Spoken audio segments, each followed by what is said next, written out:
Assalamualaikum. Selamat datang di Kisah Malam Kalian.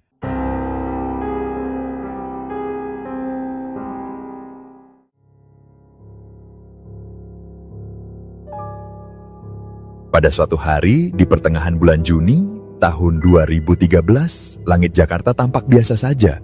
Biru pucat dengan semburat awan tipis yang melayang pelan di atas kota yang tak pernah benar-benar tidur. Di tengah hiruk-pikuk ibu kota yang dipenuhi kendaraan dan suara klakson bersahut-sahutan, seorang pemuda bernama Daru berdiri di depan rumah orang tuanya, bersiap memulai perjalanan panjang. Hari itu adalah hari Selasa, dan tanggalnya ia kira sekitar tanggal 15. Meski langit tampak tenang, pikirannya justru sedang bergolak. Setelah sekian lama mencari pekerjaan di Jakarta, berulang kali mengirim lamaran, datang ke wawancara, bahkan mencoba mengandalkan jalur rekomendasi, tak satu pun usaha itu membuahkan hasil. Kegagalan demi kegagalan menumpuk menjadi beban mental. Ia merasa usahanya tak dihargai dan semakin hari, ia semakin terpojok. Maka hari itu ia memutuskan untuk menyerah pada kota ini dan kembali ke kampung halamannya, berharap menemukan peluang baru di tempat ia berasal. Ia berpamitan kepada kedua orang tuanya dengan nada suara yang berat. Di hadapan mereka, ia menyembunyikan rasa kecewa dan penatnya. Hanya mengatakan bahwa ia akan mencari kerja di kampung. Ada harapan baru yang ingin ia bangun di sana, meskipun masih samar bentuknya. Pukul 3 sore, ia mulai meninggalkan rumah dengan menunggangi Vespa kesayangannya, kendaraan tua yang telah menemaninya sejak masa sekolah.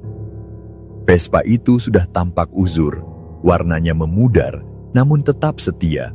Sebuah carrier besar terikat rapi di belakang, berisi keperluan penting, seperti pakaian kerja, celana hitam, dan beberapa pasang sepatu.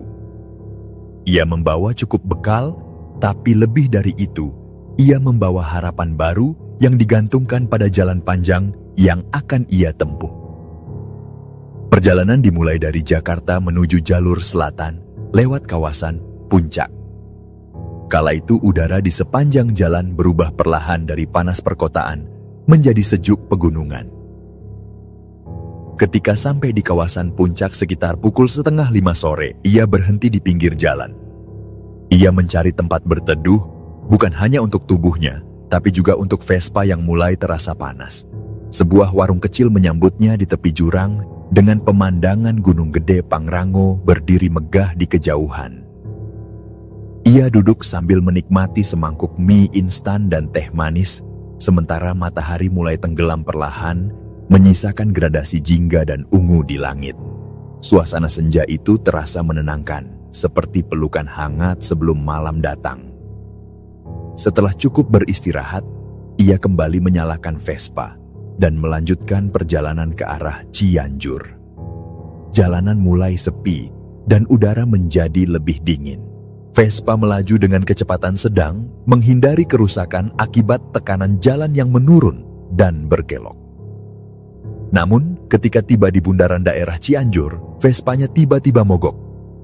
Ia menepi dan segera memeriksa mesin. Tangannya bekerja cekatan meski tubuhnya mulai lelah. Tak lama kemudian, seorang petugas polisi yang berjaga menghampirinya.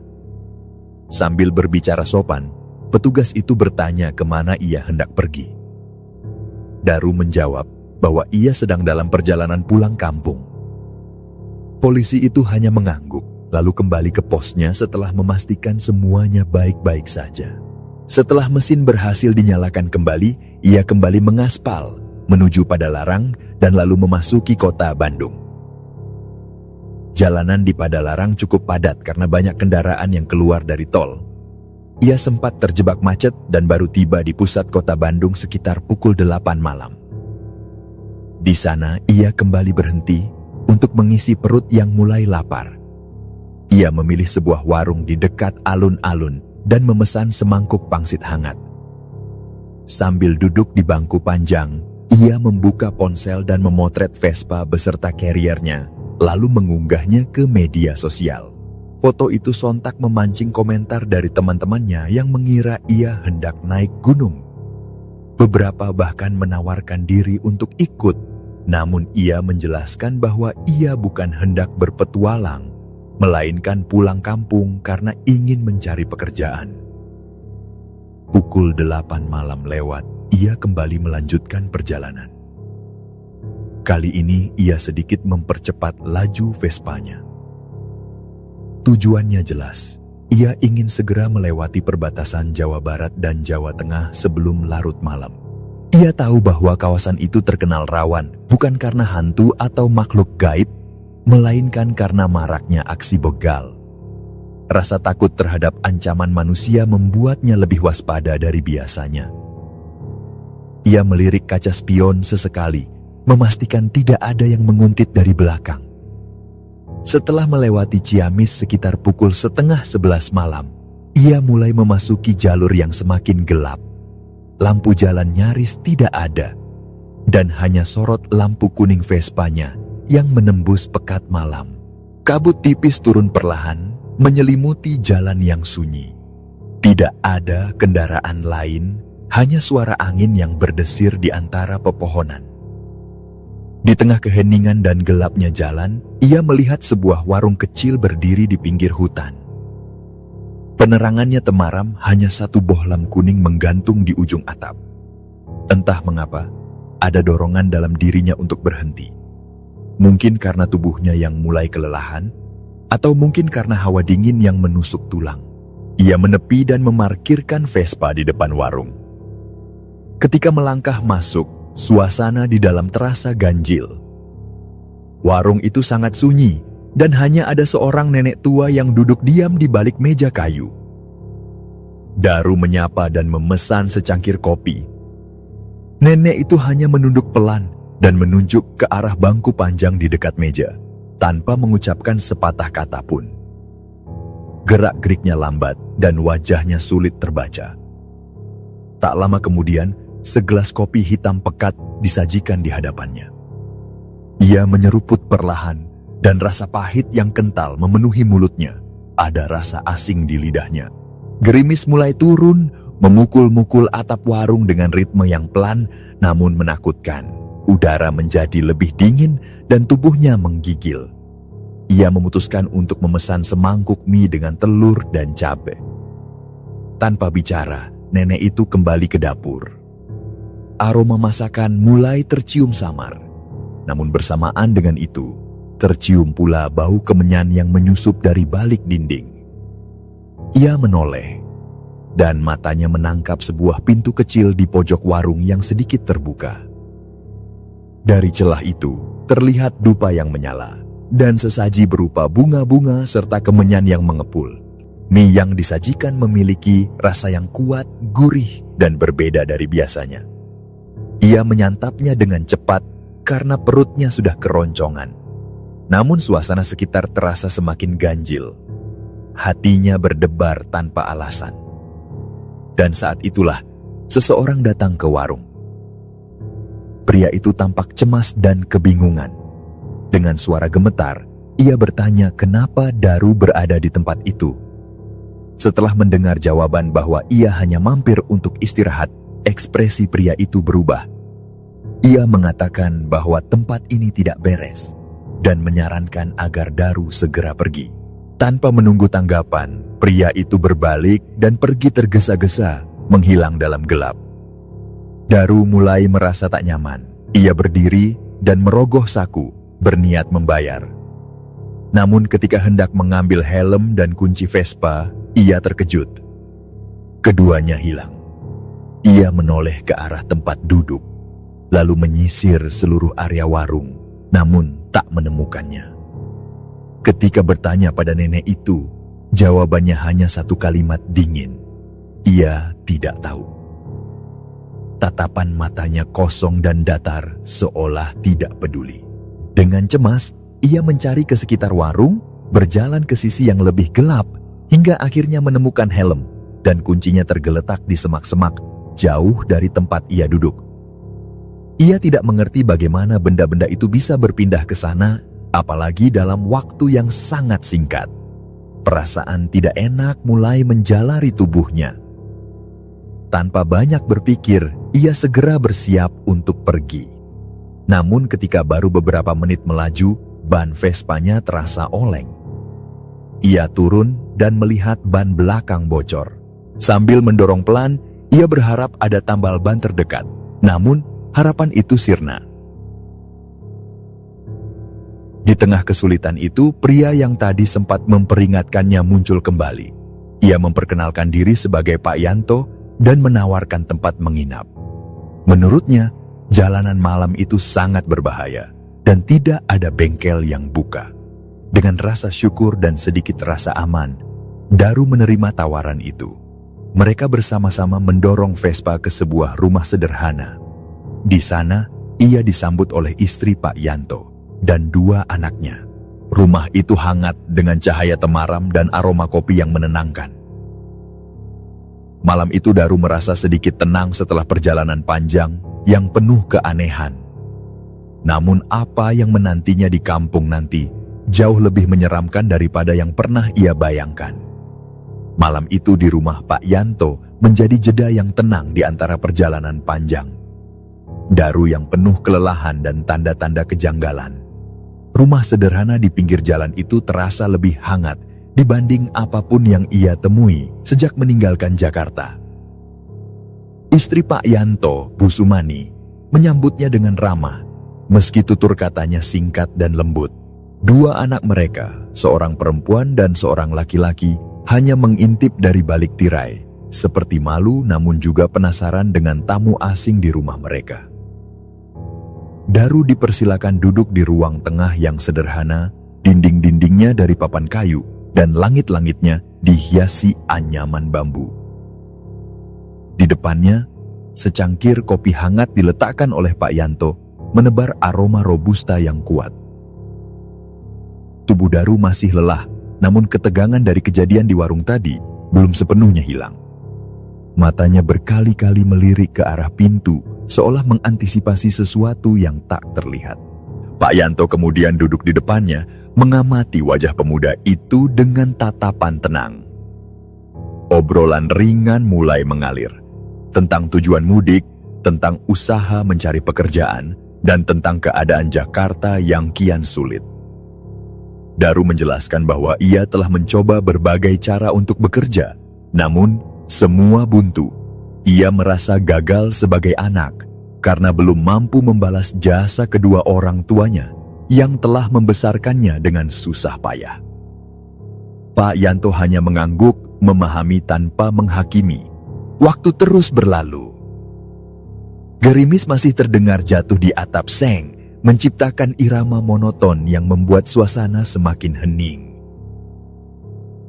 Sekitar pukul 11 malam, Pak Yanto mematikan lampu ruang tengah. Ia menyuruh Daru beristirahat di salah satu bilik kamar yang tidak terpakai.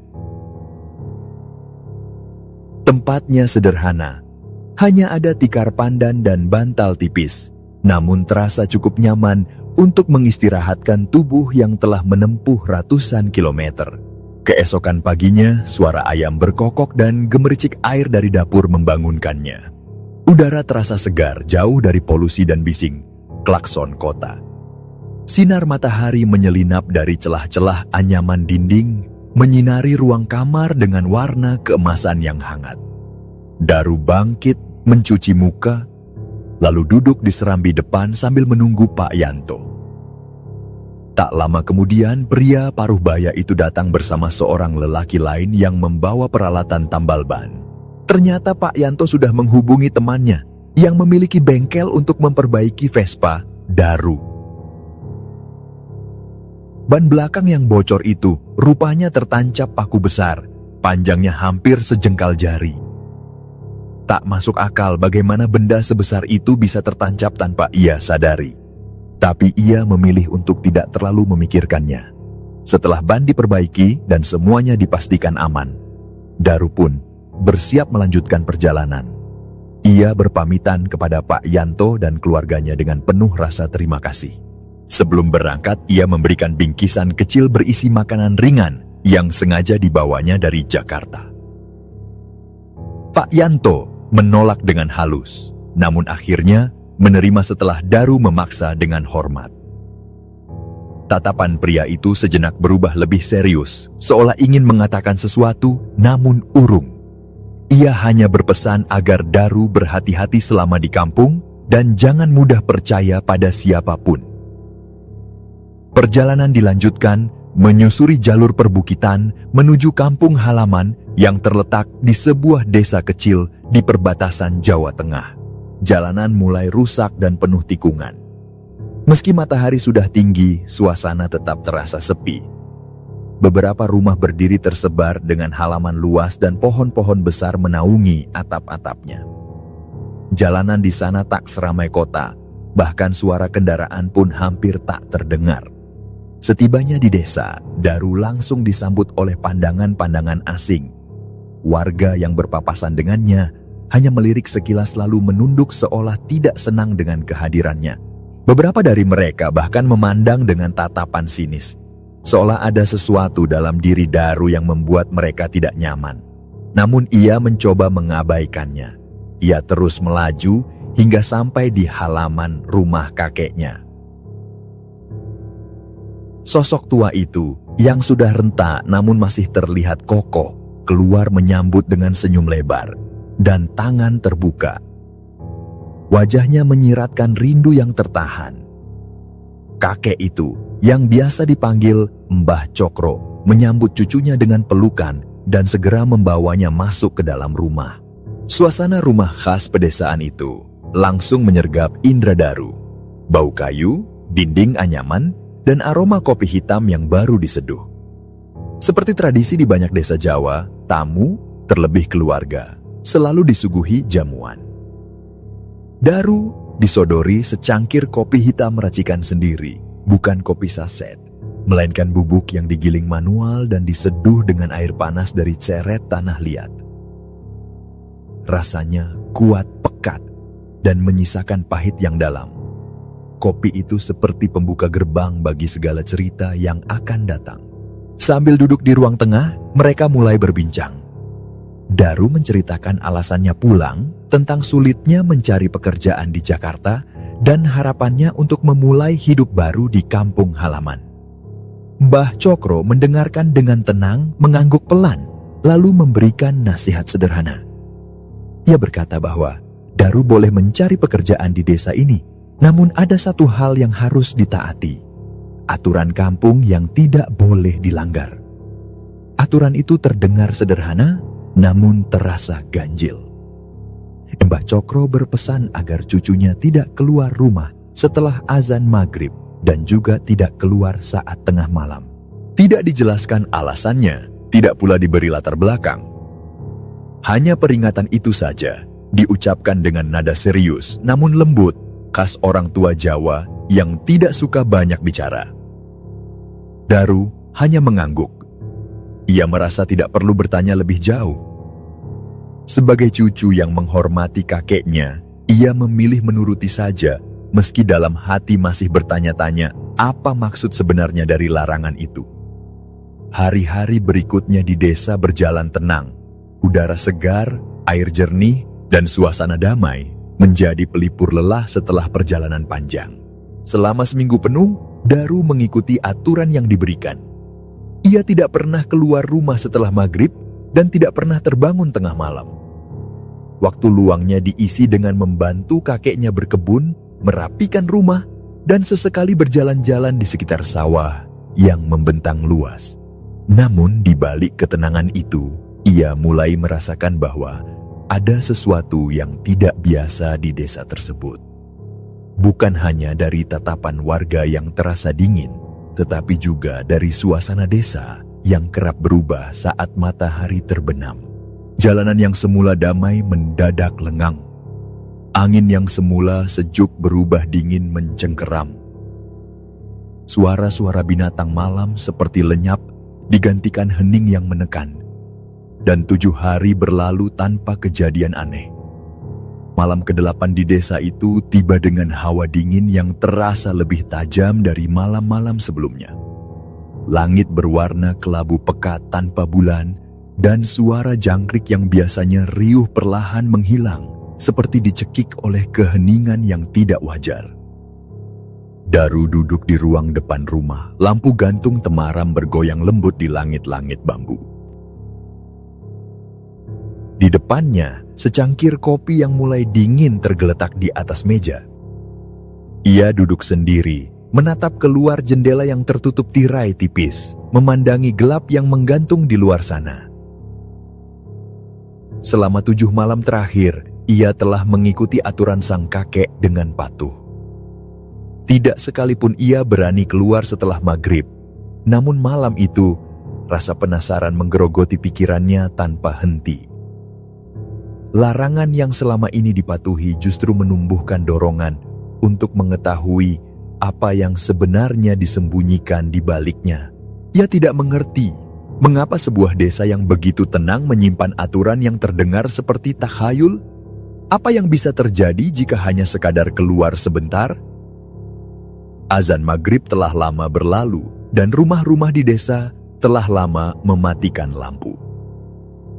Jalanan sunyi total, seperti desa ini kehilangan semua penghuninya begitu senja tiba. Kakeknya sudah tertidur di kamar belakang dan tidak ada seorang pun yang akan tahu jika ia hanya sekadar melangkah keluar untuk melihat suasana malam. Dengan hati-hati, ia bangkit dari duduknya. Suara langkahnya nyaris tak terdengar saat ia menyusuri ruang tengah, lalu meraih gagang pintu depan. Udara di luar begitu dingin, menusuk sampai ke tulang. Cahaya lampu rumah yang redup langsung ditelan oleh kegelapan pekat saat pintu terbuka. Ia berdiri di ambang pintu, diam sejenak, menatap ke pekat malam desa, yang anehnya tampak lebih mencekam dari gelap kota manapun yang pernah ia temui. Belum sempat kakinya melangkah keluar, 2 sosok manusia tiba-tiba melintas di depan rumah. Keduanya berpakaian serba hitam, berjalan cepat tanpa suara, dan tidak menoleh sedikit pun ke arah rumah. Wajah mereka tak terlihat jelas, tertutup oleh tudung hitam yang jatuh menutupi hampir seluruh kepala. Langkah mereka begitu senyap, seolah tubuh mereka tidak menyentuh tanah. Daru terdiam membeku di balik pintu yang setengah terbuka, napasnya tertahan. Ada dorongan untuk menutup pintu kembali, tapi rasa penasaran menahannya di tempat. Ketika kedua orang itu mulai menjauh, ia perlahan membuka pintu lebih lebar dan melangkah keluar. Udara dingin menyentuh kulitnya seperti kabut tajam.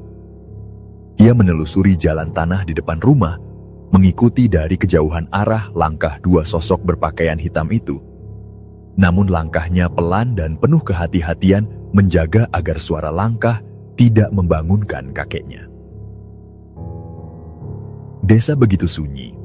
Pohon-pohon bambu di kanan kiri, jalan berdiri seperti bayangan raksasa yang diam mengawasi. Beberapa rumah terlihat gelap total, jendelanya tertutup rapat seperti enggan membuka diri kepada malam. Ia terus berjalan hingga tiba di sebuah pertigaan kecil. Di sana, kedua sosok yang ia ikuti berbelok ke arah hutan kecil di pinggir desa. Namun saat hendak melangkah lebih jauh, salah satu dari mereka tiba-tiba berhenti dan menoleh ke belakang. Daru panik. Ia segera menyelinap ke balik semak, berjongkok di antara rerumputan dan ranting kering. Jantungnya berdegup keras, telapak tangannya berkeringat dingin. Sosok itu tampak mengamati sekeliling sebentar, lalu melanjutkan langkah bersama rekannya, menghilang ke dalam kegelapan. Ia tidak berani melanjutkan pengejaran. Ada rasa takut yang mulai menjalar dari dalam dada, bukan karena apa yang ia lihat, tapi karena firasat buruk yang semakin kuat. Ia memutuskan untuk segera pulang. Namun saat sampai di depan rumah, matanya tertumbuk pada sesuatu yang tak seharusnya ada di sana. Di samping rumah, di bawah pohon mangga tua yang sudah lama tak berbuah, berdiri sebuah keranda mayat. Keranda bambu itu tampak usang, ditutupi kain putih yang kotor dan penuh bercak kecoklatan. Tidak ada orang, tidak ada suara, hanya keranda itu yang berdiri tegak, seperti ditinggalkan begitu saja. Daru mendekat perlahan, tubuhnya gemetar, bulu kuduk berdiri. Tidak ada bau menyengat, tapi hawa di sekitar benda itu terasa dingin dan berat. Ia tidak tahu apa maksud kehadiran keranda itu. Ia hanya bisa berdiri menatapnya dengan campuran rasa takut dan bingung. Namun sebelum sempat mencari tahu lebih jauh, suara pintu rumah terbuka dari dalam. Di ambang pintu, kakeknya berdiri dalam bayangan lampu. Tubuh kurusnya tampak menegang. Daru segera masuk, menutup pintu di belakangnya. Namun belum sempat ia berkata apa-apa, suara kakeknya memecah keheningan malam. Nada suara itu rendah, pelan namun syarat dengan kemarahan yang ditahan. Ia tahu cucunya telah melanggar larangan. Dengan bahasa Jawa halus namun tegas, kakek itu menyampaikan kemarahannya. Ia berkata bahwa sejak pertama Daru datang, ia telah memperingatkan agar tidak keluar setelah maghrib. Tapi semua itu diabaikan. Kakek itu menatap cucunya dalam-dalam, lalu mengucapkan sesuatu yang membuat tubuh Daru kembali menggigil. Bahwa siapapun yang melanggar aturan, maka kakeknya sendiri yang akan menanggung akibatnya. Daru terdiam. Lidahnya keluh. Ia tidak bisa membela diri. Semua yang terjadi terlalu cepat, terlalu aneh, terlalu sunyi. Ia hanya bisa meminta maaf, meski ia sendiri belum sepenuhnya paham apa yang sebenarnya sedang terjadi. Ia masuk ke kamar, menutup pintu, dan duduk dalam kegelapan sambil merenungkan keranda yang tadi ia lihat. Apakah itu nyata? Apakah itu pertanda? Setelah malam yang mencekam itu, Daru menjalani hari ke-9 dengan kepala penuh pikiran. Sejak menyaksikan keranda berdiri di samping rumah, ia menjadi lebih pendiam, lebih hati-hati. Kakeknya pun tak banyak berkata-kata lagi, hanya memberikan tatapan dingin dan sikap yang sedikit menjauh. Bukan karena marah, tapi karena kecewa. Suasana rumah menjadi lebih hening dari biasanya, seolah ada sesuatu yang menggantung di udara dan tak terucapkan oleh siapapun. Namun rasa penasaran dalam diri Daru belum benar-benar padam. Semakin ia dilarang, semakin pikirannya mencari jawaban. Apa sebenarnya yang sedang terjadi di desa ini? Siapa dua orang berpakaian hitam yang ia lihat malam itu? Apa arti keranda yang tiba-tiba muncul? Mengapa setiap malam desa seperti mati, seolah seluruh kehidupan sengaja ditarik masuk ke dalam rumah dan dikunci rapat? Pertanyaan-pertanyaan itu berputar-putar dalam benaknya hingga malam ke-9 tiba. Ia duduk di ruang depan seperti malam sebelumnya. Di luar, langit kembali mendung tanpa bintang. Angin berhembus pelan, membawa hawa dingin yang menusuk. Di atas meja, secangkir kopi hitam baru diseduh dan rokok terselip di antara jari. Di hadapannya jam dinding kayu menunjukkan pukul 11 malam lebih. Ia belum mengantuk dan suasana malam justru membuat pikirannya semakin gelisah. Ketika waktu mendekati tengah malam, ia mulai merasa dorongan yang sama seperti malam sebelumnya. Kali ini bukan karena ingin mengejar sosok misterius, tapi karena ingin tahu apa yang sebenarnya terjadi saat larangan itu dilanggar. Pukul 12 malam, ia masih terjaga. Sambil mematikan lampu ruang tamu, ia duduk dalam gelap dengan hanya cahaya dari bara rokok sebagai teman. Pandangannya sesekali mengarah ke pintu yang tertutup rapat, seolah berharap ada sesuatu yang akan datang. Dan seperti dijawab oleh alam, ketukan tiba-tiba terdengar dari arah pintu. Lembut tapi ritmis. Ia menegakkan tubuh. Tidak ada suara salam. Tidak ada panggilan. Hanya ketukan sunyi yang menembus hening. Daru berdiri, perlahan melangkah mendekati pintu. Langkahnya ringan, hampir tanpa suara.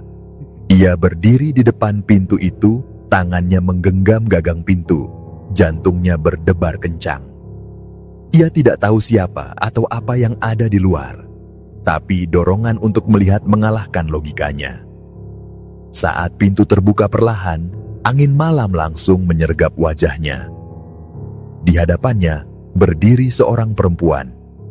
Wajahnya pucat, matanya kosong, dan rambut hitam panjangnya terurai lembab. Bibirnya memucat, tangannya menjuntai lemas, dan pakaiannya putih lusuh seperti kain kafan yang lama tertimbun tanah. Perempuan itu berdiri diam dan menatapnya. Dengan suara pelan dan datar, perempuan itu memohon, bukan dengan kata-kata lengkap, tapi hanya dua kata yang menggema di kepala Daru. "Tolong saya." Ucapannya lirih, tapi terdengar jelas, seolah langsung menembus ke dalam tulang. Tubuh Daru membeku. Ia tidak tahu harus menjawab atau bereaksi seperti apa. Kepalanya berputar, suasana di sekitarnya terasa seperti berhenti. Waktu seperti membeku. Namun sebelum ia sempat bertanya siapa perempuan itu atau dari mana datangnya, suara langkah terdengar dari dalam rumah. Kakeknya datang tergesa-gesa, memanggil namanya dengan nada tegas. Ketika Daru menoleh sesaat untuk melihat kakeknya, lalu kembali memandang ke depan, perempuan itu sudah tidak ada. Hanya pekat malam yang tersisa. Tidak ada jejak, tidak ada suara langkah menjauh. Seolah perempuan itu tidak pernah benar-benar berdiri di sana. Kakeknya segera menutup pintu, lalu mengunci selot kayu dengan cepat. Wajahnya tampak pucat, dan nadanya kali ini bukan hanya marah, tapi ketakutan. Ia menatap cucunya dengan mata merah dan berkata bahwa ia sudah memperingatkan sejak awal. Tidak boleh keluar malam, tidak boleh membuka pintu jika ada yang mengetuk. Apalagi jika yang mengetuk adalah makhluk yang datang meminta tolong. Daru hanya bisa menunduk. Lidahnya keluh. Ia tak bisa membantah, tak bisa mencari alasan. Ia sudah melihat sendiri apa yang tidak seharusnya ia lihat. Ia menyadari bahwa peringatan itu bukan omong kosong. Malam itu belum selesai. Beberapa menit setelah pintu ditutup, suara aneh terdengar dari luar jendela. Bukan suara manusia, bukan pula suara binatang. Suara seperti tiupan angin, tapi berat, seperti napas besar yang berhembus tepat di balik kaca. Dan lalu, sesuatu melintas. Daru yang duduk diam di ruang tamu melihat dengan mata kepalanya sendiri. Sebuah keranda melayang pelan di depan jendela rumahnya. Keranda bambu panjang dan usang ditutupi kain putih kotor yang kali ini penuh bercak darah. Tidak digotong oleh siapapun. Tidak disentuh oleh tangan manusia. Ia melayang sendiri, perlahan tanpa suara, dan perlahan menghilang di antara kabut pekat. Tubuh Daru gemetar hebat. Ia berlari masuk ke kamar.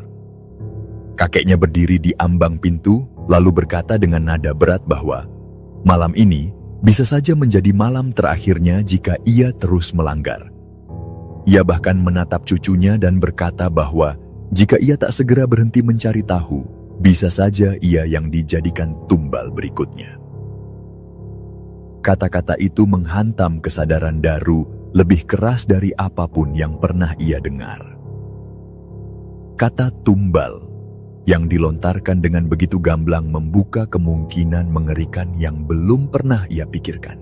Ia mulai mengingat kembali semua kejadian sejak kedatangannya. Tatapan warga, keheningan desa, dua sosok berpakaian hitam, perempuan pucat yang mengetuk pintu, dan keranda terbang. Malam itu ia tidak tidur. Ia hanya duduk di sudut kamarnya, menatap langit-langit yang bergoyang tertiup angin, dan membiarkan pikirannya diserbu oleh pertanyaan yang selama ini ia pendam. Desa ini tidak hanya penuh rahasia, tapi mungkin juga penuh dengan perjanjian gelap yang melibatkan nyawa. Dan ia baru menyadari bahwa dirinya berada di tengah-tengahnya. Setelah malam, ketika keranda melayang sendiri di depan jendela, Daru seperti kehilangan separuh ketenangannya. Malam-malamnya menjadi panjang, dipenuhi rasa was-was yang tidak bisa ia jelaskan. Ia selalu terjaga lebih lama, mendengar setiap bunyi sekecil apapun dengan penuh kewaspadaan. Bahkan suara angin malam yang menggesek daun pun membuat jantungnya berdebar lebih cepat. Di siang hari pun, desa terasa lebih hampa dari sebelumnya. Jalan setapak di depan rumah yang biasa dilalui warga kini nyaris tak berjejak. Orang-orang tampak semakin jarang terlihat di luar rumah, seolah semua menyimpan ketakutan yang sama. Tak terlihat, tapi terasa. Hari ke-10 di desa tiba tanpa pertanda. Namun, pagi itu terdengar suara dari corong masjid yang menggema di seluruh penjuru desa. Suara pelan, tapi tegas itu mengumumkan berita duka, menyebut nama seseorang yang meninggal dunia malam tadi. Bagi Daru, nama itu asing, tapi lokasi rumahnya justru membuat dadanya terasa mengeras. Rumah itu terletak tidak jauh dari tempat ia pernah mengikuti dua sosok berpakaian hitam pada malam pelanggaran pertamanya. Kakeknya yang tengah duduk di serambi sambil menyiapkan tembakau untuk dilinting, hanya melirik sejenak ke arah pengeras suara lalu menunduk kembali. Ia tak menunjukkan keterkejutan sedikit pun. Seolah berita kematian itu bukan sesuatu yang luar biasa, melainkan hal yang sudah ia duga. Ketika Daru bertanya siapa yang meninggal, kakeknya hanya menjawab singkat, menyebut bahwa itu adalah korban dari apa yang sudah lama hidup di desa ini. Korban pesugihan. Ia menunjuk ke kejauhan, ke arah ladang tempat mereka beberapa kali menanam padi bersama. Di sana, berdiri sebuah pohon besar dengan dahan-dahan yang meliuk seperti tangan menggapai langit. Menurutnya, di bawah pohon itulah tempat pesugihan sering dilakukan. Bukan oleh sembarang orang, tetapi oleh mereka yang telah membuat perjanjian gelap demi kekayaan dan kemudahan hidup. Daru mulai memahami bahwa segala larangan, keranda, dan penampakan perempuan malam itu bukanlah peristiwa acak. Semua saling berhubungan. Desa yang selama ini ia anggap hanya sunyi dan sederhana, ternyata menyimpan ritual yang menyedot kehidupan dari dalamnya. Menjelang tengah hari, ketika matahari berada tepat di atas kepala dan udara terasa kering, datanglah seorang tamu. Seorang lelaki berusia sekitar 50-an, mengenakan kemeja batik lengan panjang dan celana kain gelap. Wajahnya bersih, senyumnya ramah, dan tutur katanya sopan. Ia memperkenalkan diri sebagai Pak Sumono, dan tanpa basa-basi langsung menawarkan pekerjaan kepada Daru. Menurutnya, pekerjaan itu cocok untuk pemuda seperti Daru. Masih muda, butuh penghidupan, dan datang dari kota. Ia tidak menyebutkan apa jenis pekerjaannya, hanya mengatakan bahwa jika Daru tertarik, ia bisa datang ke rumahnya sore nanti.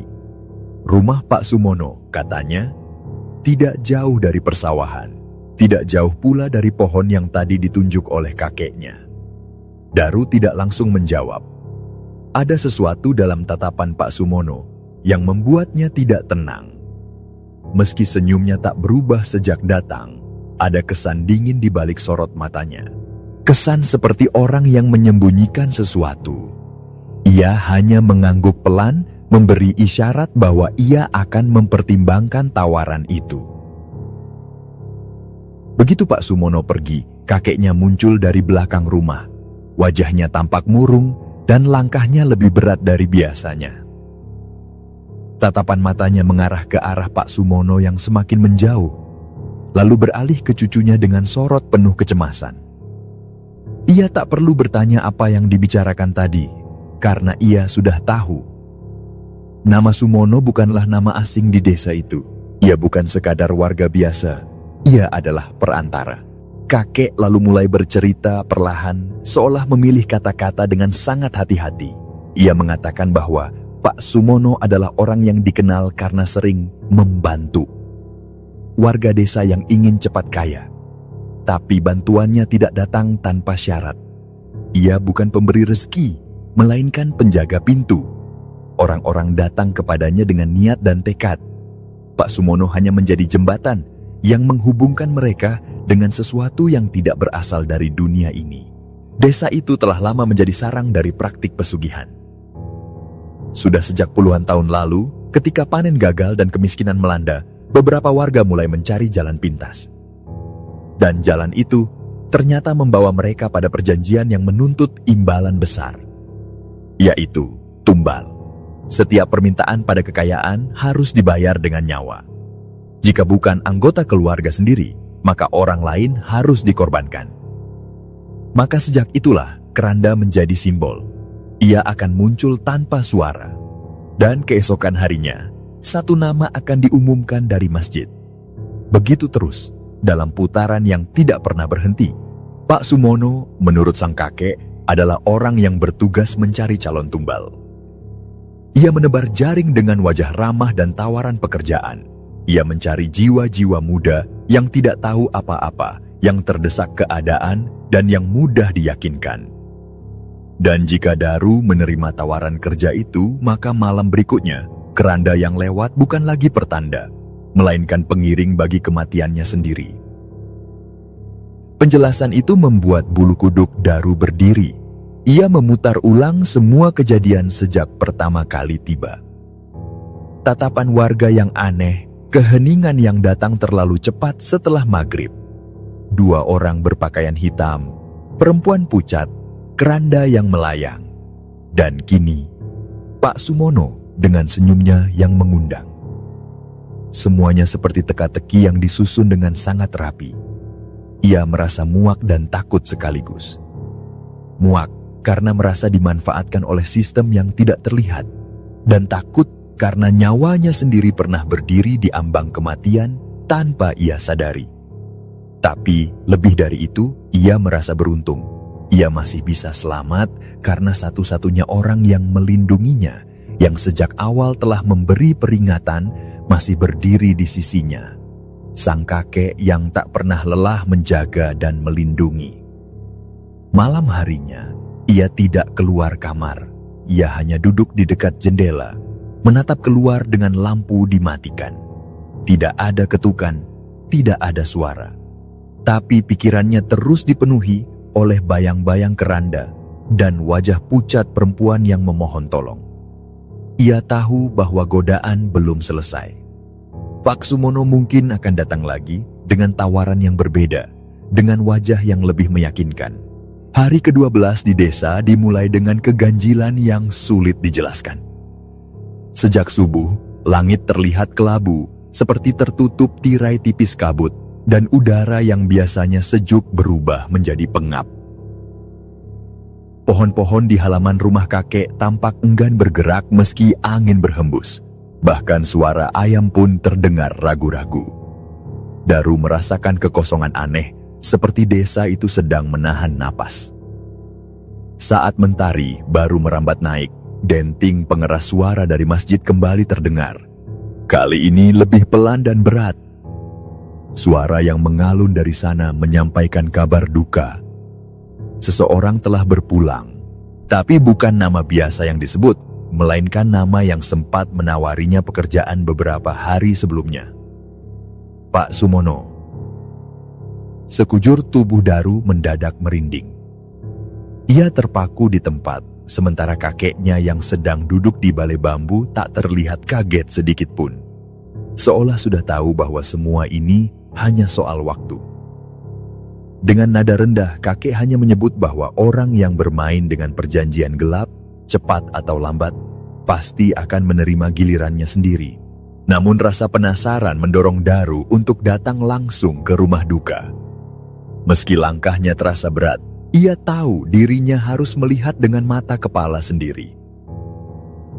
Ia ingin tahu apa yang sebenarnya terjadi, dan mengapa kematian Pak Sumono terasa seperti akhir dari sesuatu yang jauh lebih besar. Ketika ia tiba di rumah itu, suasana desa terlihat sangat berbeda dari hari-hari sebelumnya.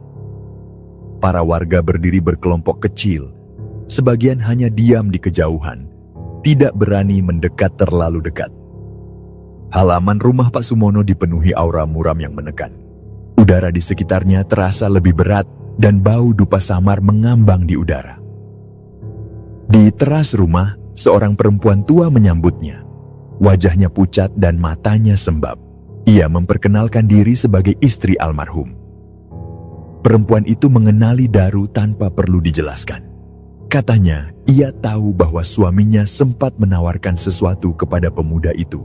Ia juga tahu tawaran itu ditolak. Dengan suara gemetar ia menyebut bahwa malam sebelum kematiannya, Pak Sumono pergi ke bawah pohon pesugihan untuk melakukan ritual ditemani 2 orang yang datang dari luar desa. Tapi ada yang berbeda malam itu. Ritual yang biasa berjalan dengan lancar, tiba-tiba berhenti begitu saja. Terdengar suara seperti dentuman keras, dan tak lama setelah itu, kedua tamunya melarikan diri. Ketika perempuan itu menyusul ke tempat itu, ia menemukan suaminya sudah tak bernyawa, tergeletak di bawah pohon dengan wajah yang membeku dalam ketakutan. Daru pun diminta masuk. Di dalam rumah yang remang-remang, ruangan dipenuhi aroma kemenyan dan bunga layu. Di tengah ruangan terbaring jasad Pak Sumono dibungkus kain kafan putih. Tapi yang membuat semua orang enggan mendekat bukan sekadar karena kematiannya, melainkan karena kondisi tubuhnya yang telah membusuk parah. Kulitnya menghitam, perutnya menggelembung, dan tubuhnya mengeluarkan bau menyengat yang membuat kepala pening. Padahal ia baru meninggal malam tadi. Istrinya berkata bahwa ia sempat meminta tolong warga untuk memandikan jasad itu, tapi tidak ada yang berani. Bahkan saat mengangkat tubuhnya ke dalam rumah, 3 orang pria dewasa tidak sanggup menyentuhnya terlalu lama. Jasad itu terasa lebih berat dari seharusnya. Daru tidak sanggup tinggal lebih lama. Ia menunduk dalam-dalam kepada istri almarhum, lalu segera berpamitan. Saat melangkah pergi, dari ujung jalan ia melihat banyak warga berdiri, diam memandangi rumah itu dengan sorot mata takut. Tak satu pun berani berbicara. Semuanya tampak menyadari bahwa hari itu adalah hari penghabisan dari seorang pelaku perjanjian gelap. Kembali ke rumah, Daru langsung memutuskan untuk pulang ke Jakarta. Ia merasa waktunya di desa telah selesai. Tidak ada pekerjaan, tidak ada ketenangan, dan tidak ada masa depan di tempat yang menyimpan begitu banyak rahasia dan darah tersembunyi. Kakeknya tidak menahan, tapi ia meminta satu hal terakhir, agar sebelum berangkat, Daru dan Vespanya dimandikan air kembang terlebih dahulu. Sebuah prosesi pembersihan bukan sebagai ritual, melainkan simbol untuk melepas ikatan dari tanah yang menyimpan energi kelam. Pagi itu, di halaman rumah yang sepi, sang kakek menyiapkan baskom besar berisi air bunga 7 rupa. Dengan penuh kehati-hatian, ia menyiramkan air itu ke tubuh cucunya. Wajahnya kusyuk, bibirnya berdoa lirih. Dalam bahasa Jawa halus, Vespanya pun ikut disiram, bagian demi bagian. Lalu ia mengeringkan semuanya dengan kain bersih, seolah benar-benar ingin memastikan bahwa tidak ada apapun yang terbawa pulang dari desa itu. Tepat pukul 9 pagi, Daru menyalakan Vespanya dan bersiap pergi. Sebelum benar-benar berangkat, ia berpamitan sekali lagi pada sang kakek. Mereka berpelukan singkat. Sang kakek hanya berpesan agar ia jangan pernah lagi kembali, kecuali jika benar-benar perlu. Karena tempat ini bukan lagi rumah, tapi sebuah tanah yang dihuni oleh mereka yang terikat janji dengan dunia yang tak kasat mata. Dalam perjalanan pulang, saat kembali melintasi perbatasan Jawa Tengah dan Jawa Barat, Daru mengambil satu keputusan pribadi. Ia memutar kemudi Vespanya berbelok ke sebuah gang kecil yang membawanya kembali ke rumah Pak Yanto. Pria sederhana yang dulu memberinya tumpangan ketika ia hampir kehilangan arah setelah singgah dari warung misterius. Pak Yanto menyambutnya dengan senyum hangat, tak menyangka pemuda itu akan kembali. Di tangan Daru ada satu bingkisan kecil oleh-oleh dari desa, bentuk terima kasih atas pertolongan yang mungkin menyelamatkan nyawanya. Mereka duduk di ruang depan, menikmati kopi pahit yang sama seperti 12 malam sebelumnya. Namun Daru tidak bisa menahan rasa ingin tahunya. Ia bertanya tentang warung yang dulu ia singgahi. Warung sederhana di tepi jalan, dijaga oleh seorang nenek yang hanya bicara sedikit, menyajikan kopi dan mie saat hujan turun, dan dipenuhi dupa serta sesaji. Pak Yanto memandanginya lama sebelum akhirnya menjawab. Warung itu, katanya, sudah lama hancur.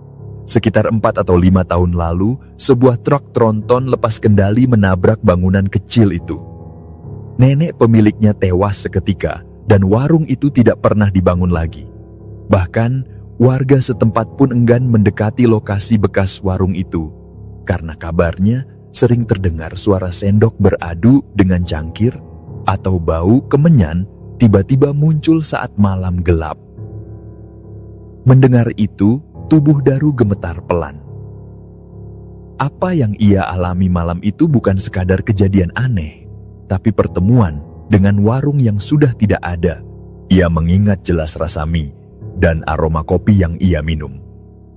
Ia juga ingat suara gerimis di atap dan nenek yang menunduk tanpa bicara. Tapi semua itu tidak nyata, atau nyata tapi bukan milik dunia ini. Setelah berpamitan, ia melanjutkan perjalanan dengan pikiran yang campur aduk. Ketika melintasi lokasi warung itu, yang ia lihat hanya puing-puing batu setengah terkubur rumput liar. Tidak ada bangunan, tidak ada papan warung, tidak ada jejak apapun yang menunjukkan bahwa tempat itu pernah hidup. Vespa terus melaju, dan sore menjelang saat ia akhirnya sampai di rumah. Orang tuanya menyambutnya dengan peluk hangat dan pertanyaan tentang perjalanan. Ia hanya menjawab singkat bahwa ia belum mendapatkan pekerjaan di kampung, tapi membawa pulang sesuatu yang jauh lebih penting. Pemahaman akan dunia yang selama ini tak terlihat, dan kesadaran bahwa tidak semua tempat yang disebut rumah adalah tempat yang aman. Sebulan setelah kepulangannya, tanpa ia duga, ia menerima panggilan kerja di Jakarta. Bukan dari tempat yang ia lamar langsung, tapi dari perusahaan yang bahkan tak ia ingat pernah ia kunjungi. Ia menerimanya, dan sejak itu ia tidak pernah kembali ke kampung halamannya. Bahkan saat Lebaran ia memilih mengirim kabar lewat telepon saja. Tapi sampai hari ini, saat malam datang dengan angin yang sedikit lebih dingin dari biasanya, Daru masih sering mengingat suara ketukan lembut di pintu kayu dan bisikan lirih seorang perempuan yang memohon, "Tolong saya."